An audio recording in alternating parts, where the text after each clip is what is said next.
It's morning on January 19th, 1991, and a pair of F-15C Eagles are on an escort mission over Iraq as part of Operation Desert Storm.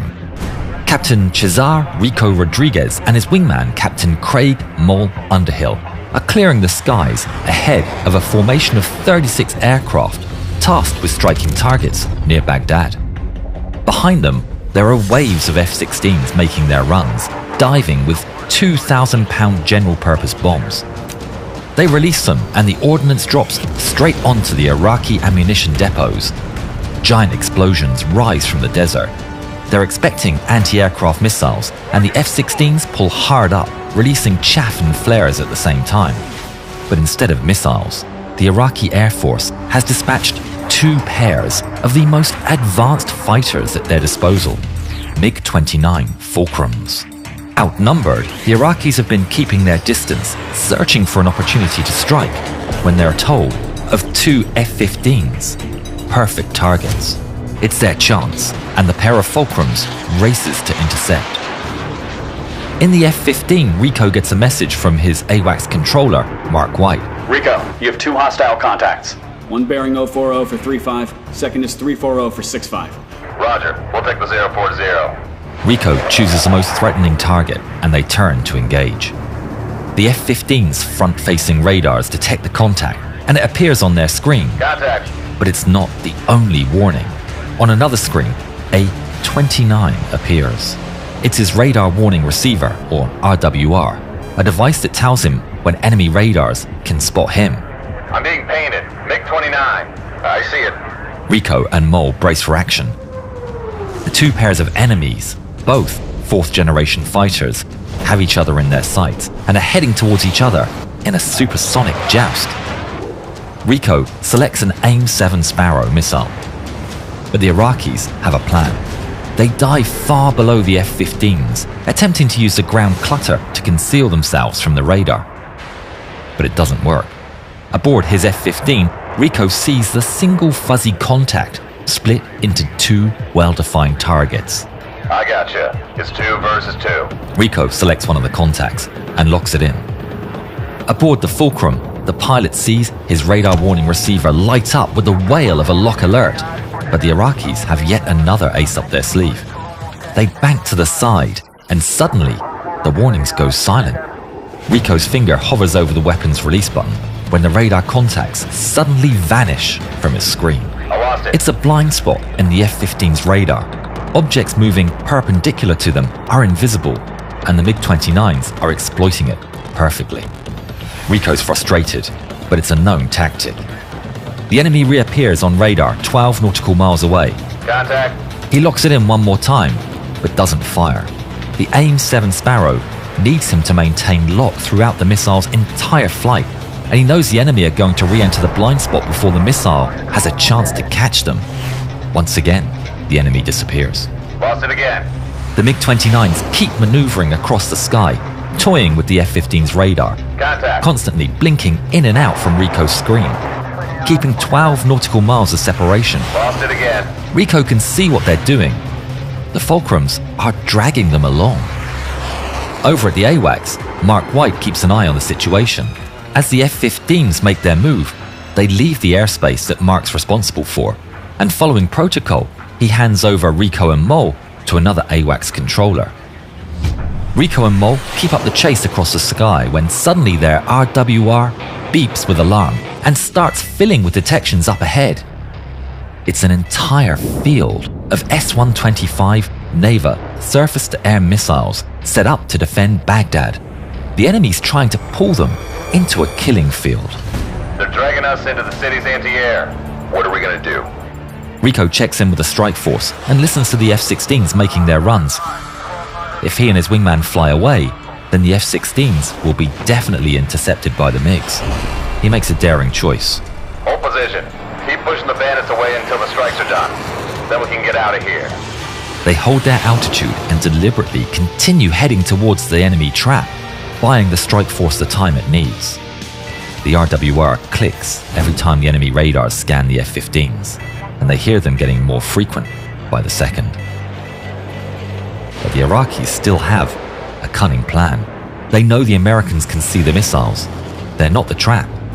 They're the distraction. A third MiG-29 charges towards the F-15s from their left side, out of view from the F-15's front-facing radar, and with its own radar turned off so as not to appear in the F-15's RWR. Despite the fight no longer in his area of responsibility, in his AWACS, Mark White continues to take glances at the developing situation. He sees the new enemy approaching the scene and immediately realizes the danger. But for some reason, the F-15s are not evading the incoming contact. They keep flying straight, even as the Bandit gets within 18 nautical miles. White gets nervous. It's well within the range of the R-27 missiles. 16 miles and there's still no reaction from the F-15s. He thinks about saying something on the radio, but he worries that if he disturbs them in the middle of battle, it could make the situation worse. 15 miles and still no reaction. 14 miles. White decides to act. Pop-up, contacts, 330 degrees for 13 miles. It's right in the nick of time.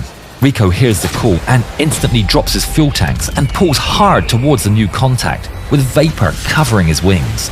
The moment his nose points towards the incoming Fulcrum, it appears on his radar. Bogey, Just 8 8 out. miles away, well inside the range of each other's missiles. At the same time, the Iraqi pilot, flying blind without his radar, is informed the Americans are right in front of him.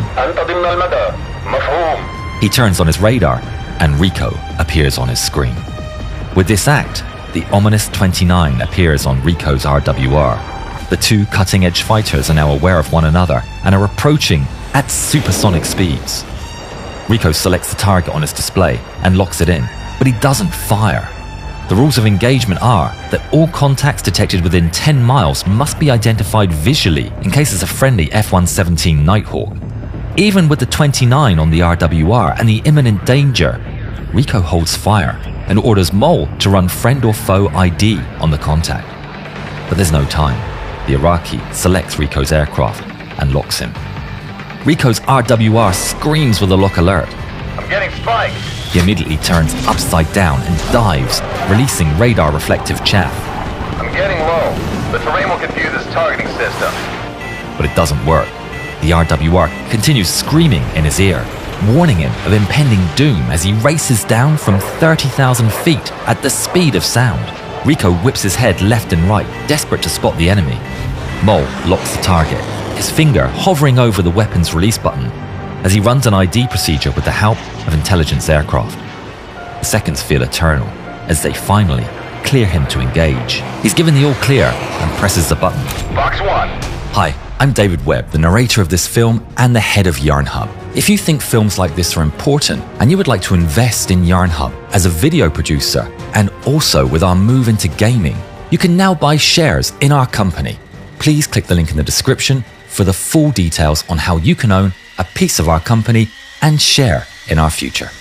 The AIM-7 Sparrow shoots off from under the F-15 in a plume of smoke. Rico sees it streak across the sky, the smoke trail passing between his tails. He follows the smoke trail with his eyes and finally sees the MiG-29 aiming his nose down towards him. But it never gets to fire. The Sparrow rushes in and strikes it square on the nose. There's a giant flash and the MiG-29 disintegrates, tearing apart into a black smudge of oil and parts. Splash 1. A wave of relief washes over Rico as he pulls out from the dive at just 500 feet high. But over at the AWACS, White can see it's not over. Second group, north, 10 miles. Rico scans the skies. He considers turning away. By now, the strike package of F-16s is already heading home, so they've no reason to hang about. But the enemy is too close for comfort. They could be shot from behind. They need to fight. Rico turns north, and the enemy appears on his screen. It's just beyond 10 miles, so he's clear to shoot it down. He runs an identification procedure. It's hostile. He selects the contact on his radar screen and locks the target. In the enemy plane, the Iraqi hears the lock alert and he breaks into a sharp evasive maneuver, but it makes no difference. Rico's lock holds strong as his finger hovers over the button. He lights up as a diamond on my scope. Say again? It goes from a solid radar contact to a diamond, which tells me he's friendly. Moll's systems have identified the contact as a friendly aircraft. In that moment, Moll is overtaken by a cold sense of dread, But Rico's confident it has to be another MiG, but he needs to prove it with his eyes. The two prepare for the fight. Rico elects to identify the target and Moll gets ready to take the shot. Rico races towards the enemy, which is coming straight towards and above him. He keeps low, letting the bogey get closer. Then he pulls up. Engines burning at full throttle. He can see the belly of the bogey right in front of him, but it's still hard to tell what it is with the bright sky as background. He holds his F-15 in his path until Rico's F-15 roars within 50 feet of the bandit, and as he does, he finally gets a good view of the enemy's top side, with its green camouflage, which is proudly displaying the Iraqi flag. It's a MiG-29! Rico makes a wide turn left as he soars over the MiG. Looking down through his canopy, he sees the MiG performing a flat turn left, holding his altitude. In that instant, he spots an opening, and the fancy shooter eye formation goes out the window. It's a dogfight. He turns upside down and pulls hard on the stick, cutting into the MiG's circle. He's crushed by 10 Gs of force, pushing the F-15 to its limits. He sees the MiG roar past in front of him, and he pulls hard left to follow. Rico sees the MiG flying away, but he knows he has the advantage. The MiG pushes down, trading altitude for speed. Rico follows him, spiraling down towards the desert floor as the paths of both jets converge. Rico sees a MiG scream through the merge. He's getting closer. He pulls hard, feeling the blood rushing down from his head as he does everything to bring the Fulcrum into his sights. Far above, Moll can see his leader tangling with the enemy and spots an opportunity. I can come in. Stand by. But Rico can feel it. This one is his. He sees the MiG coming back and they roar past one another. He almost has him, but they can't keep up this trajectory as they're rapidly running out of altitude. Rico pulls with all he has, powering through 10 Gs of force. Through the crushing Gs, he sees the beautiful sight of the Fulcrum moving into his sights. Rico selects an AIM-9 Sidewinder and starts to pull, aiming ahead of the MiG for the best chance of impact. But the Iraqi pilot sees it, and a desperate last-ditch attempt, he turns upside down and pulls hard towards the ground. Rico's ready for the Iraqi to try something, but he's shocked to see the MiG dive straight for the sand. He doesn't even think of following and pulls up to the left, letting the MiG go. The Iraqi pilot starts to pull up and is crushed by extreme G-forces as his plane continues towards the ground. The sand fills his windshield as he pushes the afterburners to maximum. His MiG screaming as it pulls beyond its G limits. He's doing everything to bring the nose up, but it's not enough. And the MiG-29 Fulcrum and its Iraqi pilot crash into the desert sand. Rico's heart races as he comes down from the adrenaline high. He's won. Moll appears 2 miles off his right. Tactical, right side. And Rico can finally afford to relax. Let's go home. Cesar Rico Rodriguez would tally up 3 victories total in his career, making him tied for the top spot of MiG victories for pilots after Vietnam. We hope both pilots like our film. It was close today. 2 same-generation fighters. True. Not like when our F-16s ate Hawks for breakfast. Watch the full film here.